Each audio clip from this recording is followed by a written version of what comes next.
एक गांव में शहबाज नाम का लड़का रहता था। वो बहुत होशियार था, मगर एक बड़ी कमजोरी रखता था। वो वक्त की कदर नहीं करता था। स्कूल का काम देर से करता, खेल कूद में वक्त जाया करता और अक्सर अहम कामों में देर से पहुंचता। इस आदत की वजह से इसके नंबर भी कम आ रहे थे और उस्ताद भी नाराज रहते थे। एक दिन उस्ताद ने इसे समझाने के लिए एक सबक आमूज तरीका इख्तियार किया। उन्होंने शहबाज को बुलाया और उसे एक खाली मर्तबान दिया, साथ ही कुछ बड़े कंकर, कुछ छोटे पत्थर और रेत भी दी।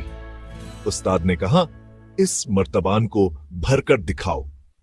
शहबाज ने पहले रेत डाली, फिर छोटे पत्थर और आखिर में जब बड़े कंकर डालने लगा तो मर्तबान भर चुका था। बड़े कंकर अंदर न जा सके। उस्ताद ने मुस्कुरा कर कहा, बेटा, यही तुम्हारी जिंदगी है।